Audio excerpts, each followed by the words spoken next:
మహా మహా అబ్బబ్బా ఏంటండి? చూసావా మన పిల్లల కోసం ఏం తెచ్చాను? నాకిప్పట్లో పిల్లలొద్దని మీకెన్నిసార్లు చెప్పాలి? నాకు పిల్లలు కావాలని నీకెన్నిసార్లు చెప్పాలి? చూడండి, పెళ్ళై 5 నెలలు కూడా కాకుండానే గుమ్మడికాయంత కడిపేసుకుని తిరగటం నాకిష్టం లేదు.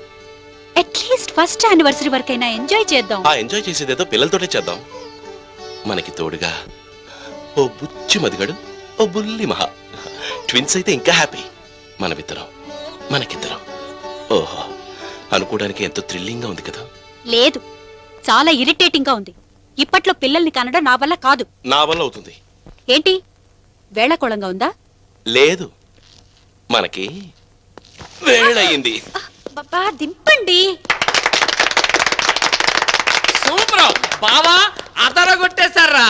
డ్రామాలో ప్రతి సీను ఇలా పండిస్తారనే కదరా రియల్ లవర్స్ అయిన మిమ్మల్ని నేను సెలెక్ట్ చేసుకున్నాను. థ్యాంక్ యూ జిమ్టాస్. రేపు జరగబోయే ఇంటర్ కాలేజియేట్ కాంపిటీషన్ లో కూడా మీరు ఇంత నేచురల్ గా చేస్తే మన డ్రామాకి ఖచ్చితంగా ఫస్ట్ ప్రైజ్ రావడం ఖాయం.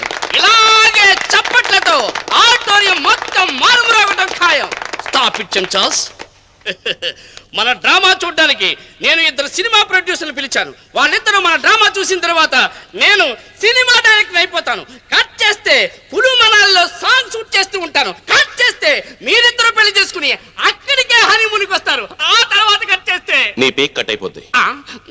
ముందా నసాపి నెక్స్ట్ సీన్ ఏంటో చెప్పు. నేను మహా రెస్టారెంట్కి వెళ్ళాలి. ఇస్తా, అదిరిపోయే సీన్ ఇస్తా. అదే బ్రహ్మాండమైన ట్విస్ట్, సెంటిమెంట్ కే లేటెస్ట్. పిల్లల కోసం నువ్వు పెట్టే టార్చర్ సహించి చివరకు భరించలేక మహా ఆత్మహత్య చేసుకుని చచ్చిపోతున్నా. మధు మధు వెంకి నిందుకు కొట్టావు? కొట్టడం కాదు, చంపేయాలి. వాడు ఏమన్నాడు వినావా? నువ్వు చచ్చిపోతావంట. ఓ మధు, ఇది డ్రామానే కదా. డ్రామా అయితే మాత్రం